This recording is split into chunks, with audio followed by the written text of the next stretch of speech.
Dino, what do you think of all these Doge cuts to the government? Doge cuts. Yeah, like they're cutting all these departments and... Okay. Loaded question. First of all, before I get into the Doge and the politics, which I'm not a big fan of anyways, but the cuts, we need to do some cuts. Independent of how they're doing it, who's doing it. We haven't done any cuts. No one's taken this seriously for decades. Okay? You got 120% debt to GDP last time I checked. 35 or 36 trillion in debt. Now, if you look at the last 4 years, our GDP is growing and everything is going up in the economy. Our debt's just spiraling, right? So my point is this, it's serious. Like I talked about, Ray Dalio's view on, like the New World Order kind of thing. This is how countries fail. This is how countries fall from the top. Is they can't sustain, the deficits spend their way into oblivion and they're screwed, right? So I'm a huge debt hawk. Personally, everything. It's kind of funny because I lend money for a living, but I don't like debt. I think it's bad. It's dangerous in the long term. So we got to do something. Have to do something. Nothing's been done. On top of that, the government themselves, like I read a report that the government accountability office says that there are programs that they've recommended just this year, just last year actually, they've recommended they could save the government between 100 and 200 something billion dollars just by changing the way they do things. You could save that money. And not only that, like I think I read something else, like in 23, they said that erroneous payments that went out that you can't recover back was north of 200 billion. So when the government themselves say that they got problems, 200 billion, what does that usually tell you? It's way worse than that. Yeah. Right? And it's obvious, right? Yeah. So to me, from a holistic approach, we got to do something. Think of it this way. I don't care about the Doge and all that, but something needs to be done. And something is being done right now. But whether it's being done right, wrong, whatever the reason is, I'm agnostic to that because I'm a pragmatist. We've got to do something. You think it's at least a Think step about in it the this right way. direction. Okay, let me put it to you this way. Okay, I've listened to all sorts of different viewpoints on everything, but you think of it this way. If you were a household, a family, right? Mm-hmm. Your credit card debt is going through the roof, right? Everyone's getting a paycheck, inflation's up, whatever. Everyone's working, kids are doing everything, and your debt is gone more than your income. Now, when I talk about our debt's like revolving debt. The US debt is like revolving debt. There's no assets that it has that appreciates. Right. So imagine you're like that in a family, and you find out that just to make ends meet in your family, every month you got to borrow your credit card, right? Imagine your credit card right now has no limits. You just, screw it. We're just going to keep living this way and we just keep borrowing and borrowing and borrowing.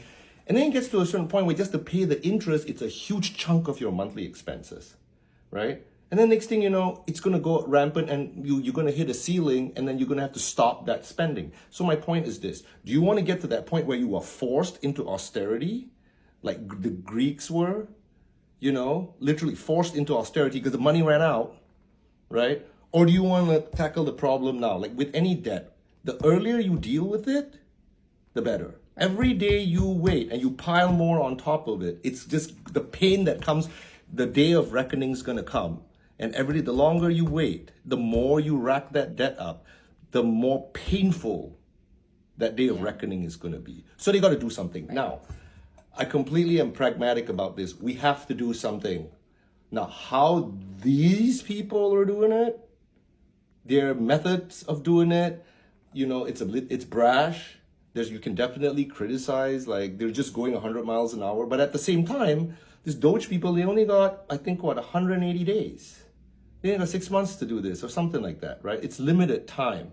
And if you look in history, every time, someone in Congress puts a bill up to change something, there's too many stakeholders, nothing happens. Yeah. At the end of the day, I don't care, they did this. You can have all these pundits saying, yes, we've already been doing this, Here's my point. It doesn't matter what has been done lately. If you just look at our debt, it's 36 trillion. It's 36 trillion. So what does that tell you now? It's going to be drastic, like going back to that example of a household, right?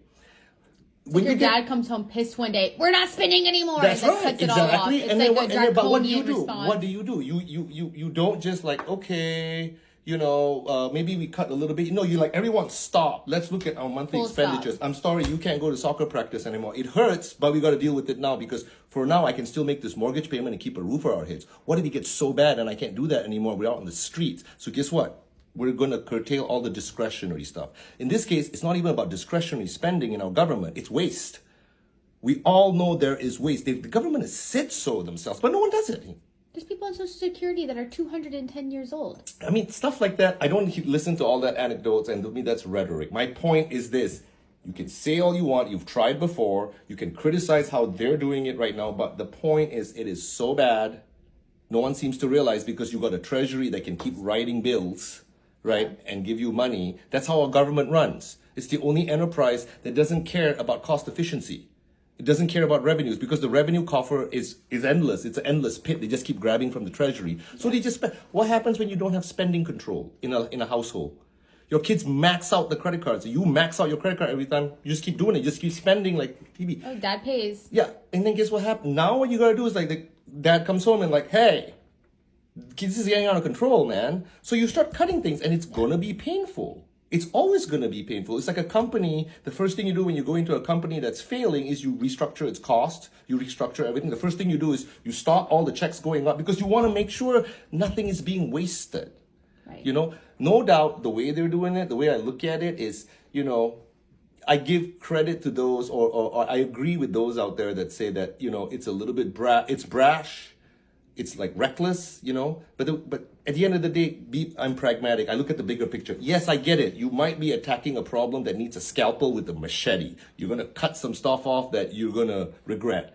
But I look at it as like a company restructuring its costs. You're going to overdo things, obviously, and then later on you bring it back. But the point being is you got to do something. Right. Finally. It's going to be done. Whether it's done right, whether it's going to hurt things, whether they're going to be some unintended consequences. Of course, there's going to be. No one restructures costs in an enterprise without unintended consequences. But the point being is, the ship's sinking. You got to plug that hole. You can't just keep bailing the water out and just keep sailing because eventually you can't keep up with the leak and you sink. Plug the hole. All right. Mm-hmm.